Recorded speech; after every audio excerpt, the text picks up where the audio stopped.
Aujourd'hui, on va voir ensemble un arrêt qui est particulièrement intéressant pour les spécialités en droit des affaires et en droit des obligations. C'est un arrêt de la première chambre civile du 25 janvier 2023. Concrètement, dans cet arrêt, en fait, la Cour va consacrer le fait qu'un pacte d'associés n'est pas un engagement perpétuel. Concrètement, pour vous replacer un petit peu dans le contexte de l'arrêt, dans une société, en fait, les associés vont signer un pacte entre eux. C'est une convention à laquelle ils vont adhérer. Là, en l'espèce, la convention était conclue pour la durée de vie de la société. Et on le sait, la durée de vie de la société, elle est légalement prévue à 99 ans. Évidemment, ça peut être reconduit, mais techniquement, c'est ça. On est sur une durée de vie à 99 ans.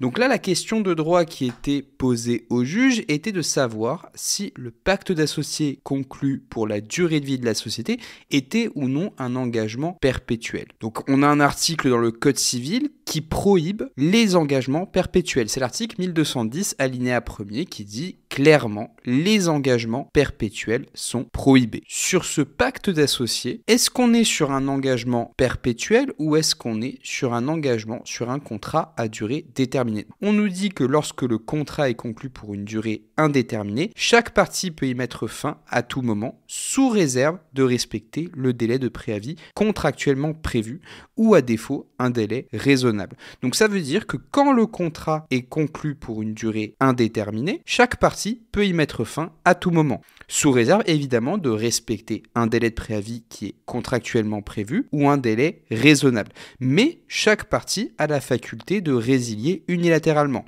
En revanche, l'article 1212 du Code civil dispose que lorsque le contrat est conclu pour une durée qui est cette fois déterminée, chaque partie doit l'exécuter jusqu'à son terme.